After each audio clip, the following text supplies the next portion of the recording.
സമ്പുഷ്ടമായി ഞങ്ങൾക്ക് കൊടുക്കാൻ സാധിച്ചു. എല്ലാവരെയും അത് സ്വീകരിച്ചു. എല്ലാ വിധത്തിലും ഞങ്ങൾക്ക് അവരുടെ പിന്തുണ കിട്ടാൻ സാധിച്ചു. ഒരു രാജ്യത്തിൽ കൊളംബിയയിൽ അവർ നേരത്തെ അറിയാതെയാണ് ഞാൻ പറയട്ടെ, ഒരു പാകിസ്ഥാനിന് ഒരു പിന്തുണ ഇറക്കിയിട്ടുണ്ടായിരുന്നു. അതിനെ അവർ പിൻവലിച്ചു. ബാക്കി എല്ലാവരുടെയും നമ്മളുടെ ആർഗ്യുമെന്റ് കേൾക്കാനും അതിന് 100% അവർ സ്വീകരിക്കാനും പിന്തുണ തരാനും എല്ലാ മീറ്റിംഗിലും ഉണ്ടായിരുന്നു. അപ്പോൾ ഞങ്ങൾ പോയത് സർക്കാരിന്റെ പ്രധാനപ്പെട്ട ഒഫീഷ്യൽസ്, ഞങ്ങൾ 2-3 പ്രസിഡന്റ്മാരെ കണ്ടു, 2-3 വൈസ് പ്രസിഡന്റ്മാരെ കണ്ടു, പ്രൈം മിനിസ്റ്ററിനെ കണ്ടു, പല എല്ലാവരുടെയും ഫോറിൻ മിനിസ്റ്റർമാരും ആക്ടീവ് ഫോറിൻ മിനിസ്റ്റർമാരെ കണ്ടു. അത് കഴിഞ്ഞിട്ട് ജനപ്രതിനിധികൾ, പാർലമെന്റേറിയൻസ്, ഇവിടുത്തെ ഫോറിൻ അഫയേഴ്സ് കമ്മിറ്റി പോലെ ബാക്കി എല്ലാ രാജ്യത്തും ഫോറിൻ അഫയേഴ്സ് കമ്മിറ്റി ഉണ്ട്. 2-3 രാജ്യത്തിൽ നാഷണൽ അസംബ്ലിയുടെ അധ്യക്ഷൻ, നമ്മുടെ സ്പീക്കർ പോലെ അവരെ കാണാൻ സാധിച്ചു. 2-3 സ്ഥലത്തിൽ ഫോറിൻ അഫയേഴ്സ് കമ്മിറ്റിയിൽ അതീതമായിട്ട് വേറെ എംപിമാരെ കാണാൻ സാധിച്ചു. അതും ചെയ്യാൻ സാധിച്ചു. പിന്നെ ചില രാജ്യങ്ങളുടെ തിങ്ക് ടാങ്ക്സ് ഉണ്ട്. കാരണം ഈ വിദേശകാര്യങ്ങളെക്കുറിച്ച് ചിന്തിക്കുന്നതും അഭിപ്രായങ്ങൾ എഴുതുന്നതൊക്കെ നമ്മൾക്ക് മനസ്സിലാണ്. ഏത് രാജ്യത്തും ഭാരത അടക്കം വിദേശകാര്യങ്ങൾ ശരിക്കും പറയുകയാണെങ്കിൽ ഒരു മൈനോറിറ്റി ടേസ്റ്റാണ്. എല്ലാവർക്കും വിദേശത്തിൽ എന്താ നടക്കണമെന്ന് അറിയാൻ വലിയ ആഗ്രഹമോ അറിവോ ഒന്നും ഉണ്ടാവില്ലായിരിക്കും. അതുകൊണ്ട് ഈ അറിവും ആഗ്രഹവും ഒക്കെ ഉള്ളവര് ഞങ്ങൾ എത്തിക്കാനാണ് അവരെ പോയി നമുക്ക് എല്ലാവരുടെയും കാണാൻ. ഞാൻ കേട്ട് ചിലർ പറയുന്നു സാധാരണ മാധ്യമത്തിലൊന്നും വന്നില്ലല്ലോ എന്ന്. അതായിരുന്നില്ല ഞങ്ങളുടെ ഉദ്ദേശം. ഞങ്ങളുടെ ഉദ്ദേശമായിരുന്നത് ഞങ്ങൾക്ക് പറയാനുള്ളതെല്ലാം കേൾക്കാനുള്ളവർക്ക് കേൾപ്പിക്കണം. അത് ഞങ്ങൾ നല്ലോണം വിജയിച്ചു. പാകിസ്ഥാന്റെ ഒരു നറേറ്റീവ് ഉണ്ടായിരുന്നു. അതിനെ വേദിക്കാൻ നമ്മുടെ ഈ സർവകക്ഷി സംഘങ്ങളുടെ ഈ യാത്രയ്ക്ക് കഴിഞ്ഞുകൊണ്ട് വിശ്വസിക്കുന്നുണ്ടോ ആസ് എ ഡിപ്ലോമാറ്റ് എന്ന നിലയിൽ? അല്ല, അമേരിക്കയില് എന്തായാലും ഞാൻ കണ്ടിരിക്കുന്നത് അവരുടെ നാരറ്റീവിന് ഒരു സാധ്യതയും ഇല്ല. അതുമാത്രമല്ല, ഞങ്ങൾ പറഞ്ഞതൊക്കെ എല്ലാവരും സ്വീകരിച്ചു മാത്രമല്ല, അവര് പോയി ഒരു കോൺഗ്രസ്മാനെ കണ്ടപ്പോൾ അദ്ദേഹം കൊടുത്ത തിരിച്ചടിയും അദ്ദേഹം അത് കഴിഞ്ഞ് സാമൂഹ്യ മാധ്യമത്തിൽ ഇറക്കിയ ട്വീറ്റ്സും കണ്ടു കഴിഞ്ഞാൽ പാകിസ്ഥാൻ ശരിക്കും തലതാത്തി കരയേണ്ടി വരും. അവരുടെ എതിരാണ് എല്ലാം പറഞ്ഞിരിക്കുന്നത്. നിങ്ങൾ എന്തുകൊണ്ടാണ് ഈ ഭീകരവാദികളെ നിങ്ങൾ ഓടിക്കുന്നത്? എന്തുകൊണ്ടാണ് ജയ്ഷെ മുഹമ്മദിന്റെ ആൾക്കാർ ഇപ്പോൾ കൂടി നിങ്ങളുടെ നാട്ടിൽ ഓടി നടക്കുന്നത്? എന്തുകൊണ്ടാണ് ലഷ്കർ-ഇ-തോയ്ബ അതിന് ജോലി ചെയ്യുന്നത്? ഓരോന്നായിട്ട് ചോദിക്കാനുള്ളത്. ഇതാണ് പാകിസ്ഥാന്റെ ഒരു ഭയങ്കര വീക്ക് കേസാണ്. അവരെ പറഞ്ഞ് നടക്കുന്നത് അയ്യോ ഞങ്ങളൊന്നും ചെയ്തില്ല, ഇന്ത്യക്കാര് അനാവശ്യമായിട്ട് ഞങ്ങളെ അറ്റാക്ക് ചെയ്തതായിരുന്നു. അത് കേൾക്കാനായിരിക്കും താല്പര്യമുണ്ടായിട്ടില്ല. രണ്ടാമത്തത് അവര് പറയുന്നു അയ്യോ ഞങ്ങളെ ഭീകരവാദികളുടെ വിക്ടമാണ്, ബിലാവൽ ഭുട്ടോ, എന്റെ അമ്മയെ അവര് കൊന്നു.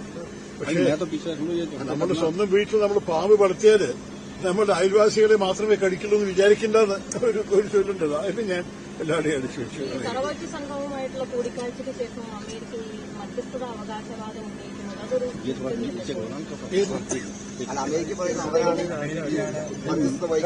ട്രംപിന്റെ ഇടപെടലാണ് ഈ മധ്യസ്ഥ കാര്യങ്ങൾ. ബാക്കി ഞങ്ങൾക്ക് ഞങ്ങൾക്ക് ബാക്കി എല്ലാവരുടെയും സ്പഷ്ടമായി പറഞ്ഞു. നിങ്ങൾക്ക് അറിയാൻ ഞങ്ങളോട് സംസാരിക്കുമ്പോൾ ആരും ട്രേഡിന്റെ വിഷയവും പറഞ്ഞില്ല. നമ്മളോട് സംസാരിക്കുമ്പോൾ ആരും മീഡിയേഷന്റെ കാര്യവും പറഞ്ഞിട്ടില്ല. നിങ്ങൾ ഞങ്ങളോട് ചോദിച്ചു എന്താ സംഭവിക്കണം ഈ യുദ്ധത്തിൽ, നിങ്ങളിങ്ങനെ ചെയ്താലോ, പാകിസ്ഥാൻ അതിമീതെ ചെയ്താലോ എന്ന് പറഞ്ഞു. ഞങ്ങൾ അവർ ചെയ്തോട്ടെ, ഞങ്ങൾ മറുപടി കൊടുത്തു പറഞ്ഞു. പക്ഷെ ഞങ്ങൾ ഒരേ സമയത്ത് പറഞ്ഞു അവർ നിർത്തിയാൽ ഞങ്ങൾ നിർത്തും. അപ്പോ അത് ആ സന്ദേശം നിങ്ങൾ മറ്റേക്ക് കൊടുത്തിട്ട് അവർ നിർത്തിപ്പിച്ചിട്ടുണ്ടെങ്കിൽ കൺഗ്രാജുലേഷൻ. ഞങ്ങൾക്ക് എല്ലാ നന്ദി ഉണ്ടാവും. പക്ഷെ ഞങ്ങൾ ആവശ്യപ്പെട്ടിട്ടില്ല ആരും മീഡിയേഷൻ. ഞാൻ പ്രത്യേകിച്ച് എല്ലാവരോടും പറഞ്ഞത്, വൈസ് പ്രസിഡന്റ് അടക്കം, മീഡിയേഷൻ എന്ന് പറഞ്ഞാൽ ഒരു ഇക്വിവലൻസാണ്. ഈ രണ്ട് ക്ലാസ്മേറ്റ്സ് ചണ്ട പണിയുമ്പോൾ പ്രിൻസിപ്പൾ വന്നിട്ട് മീഡിയേഷൻ ചെയ്ത ഇങ്ങനെ ചണ്ട പണിയുടെ കുട്ടികളെ പറയുന്നത് അങ്ങനെയുള്ള ഒരു കഥയല്ല ഇത്. ഒരു രാജ്യത്ത് ഭീകരവാദികൾ വരുന്നു, മറ്റേ രാജ്യത്തിൽ ഒരു രാജ്യത്ത് ടെററിസ്റ്റ് വരുന്നു, മറ്റേ രാജ്യത്ത് ടൂറിസ്റ്റ് മരിക്കുന്നു. ഇതിലൊരു ഒരു ഇക്വിവലൻസ് ഇല്ല. ഒരു രാജ്യം മറ്റേ രാജ്യത്തിനെ ആക്രമണിക്കുന്നു, മറ്റേ രാജ്യം അവരുടെ റൈറ്റ് ഓഫ് സെൽഫ് ഡിഫൻസ് ഉപയോഗിക്കുന്നു. അതിന് ഒരു ഇക്വിവലൻസ് ഇല്ല. ഇതെല്ലാം ചൂണ്ടിക്കാണിക്കുമ്പോൾ അവർക്ക് ഏറെ മനസ്സിലാക്കാൻ സാധിച്ചു എന്തുകൊണ്ടാണ് ഈ മീഡിയേഷന്റെ സംസാരം അത് അവർ സമ്മതിക്കുകയും ചെയ്തു. 7 മണിക്ക് പ്രധാനമന്ത്രിയുമായി കൂടിക്കാഴ്ചയില്ല, അത് എന്തൊക്കെയായിരിക്കും? എന്റെ അഭിപ്രായത്തിൽ ഇൻഫോർമൽ ഗെറ്റ് ടുഗദറാണ്, ഫോർമൽ മീറ്റിംഗ് അല്ല. അങ്ങനെയല്ല ഞങ്ങൾ പറഞ്ഞിരിക്കുന്നത്. ചായയും എല്ലാവർക്കും നന്ദി പറയാനാണ് പ്രധാനമന്ത്രി ഞങ്ങളെ ക്ഷണിക്കുന്നത് ഞാൻ മനസ്സിലാക്കിയത്. എന്തായാലും ഞാൻ എന്റെ വക എന്തായാലും ഒരു റിപ്പോർട്ട് കൊണ്ടുപോകാൻ പോകുന്നുണ്ട്. പക്ഷെ അത് ഒഴിച്ചിട്ട് ബാക്കി റിപ്പോർട്ട്, അതായത് സന്ദർശനത്തിന്റെ റിപ്പോർട്ട്, അത് എന്റെ ഒരു പേഴ്സണൽ റിപ്പോർട്ട്. ബാക്കി എല്ലാവരോടും സംസാരിക്കാനുള്ള സമയമൊന്നും ഉണ്ടായില്ല. പക്ഷെ എന്റെ അഭിപ്രായമായിട്ട്. പക്ഷേ പ്രധാനമന്ത്രി എന്തായാലും എന്താ ചെയ്യുമെന്ന് പ്രധാനമന്ത്രിക്ക് അറിയില്ല. ഇത് ഈ ഫംഗ്ഷൻ കഴിഞ്ഞ ശേഷം വിവിധ രാജ്യങ്ങളിൽ വിവിധ ഡെലിഗേറ്റ്സ് പോയിട്ടുണ്ട്. അവരെല്ലാവരും സാറിന് നേതൃത്വത്തിലുള്ള ഒരു ഡെലിഗേറ്റ്സിലെ സാധ്യത മറ്റു ഡെലിഗേറ്റ് ഈ പാർട്ടിയിലെ ചില വിവാദങ്ങൾ ഉണ്ടായതിനെ പറ്റി നമ്മളുടെ ദേശീയ രാഷ്ട്രീയത്തെക്കുറിച്ച് പറയാനുള്ള സമയമല്ലായി. ഞാൻ ഇന്ന് എത്തിയിട്ടേ ശരിക്കും നമ്മുടെ ഇന്ത്യൻ മാധ്യമങ്ങൾ വായിക്കാൻ കൂടിയുള്ള സമയം കിട്ടി. ഇതൊക്കെ 18-19 മണിക്കൂർ എന്താ ഗുണമുണ്ടാകുന്ന പ്രോഗ്രാം. 6 രാത്രിയിലായിരുന്നു ഞങ്ങളുടെ ഫ്ലൈറ്റ്സുകൾ. ഉറക്കം കൂടി ഇല്ലാത്ത രീതിയിൽ ഈ 16 മോദി സ്റ്റുഡിയോ ഉണ്ടായി എന്ന രീതിയിലൊക്കെ ഞാനൊരു ഭാരതീയനായിട്ട് ഭാരതത്തിന് വേണ്ടി സംസാരിക്കാൻ പോയി. അതായിരുന്നു എന്റെ കടമ. ആ കടമ ഞാൻ പൂർത്തിയാക്കിയതാണ്. മറുപടി വളരെ കൃത്യമാണ്.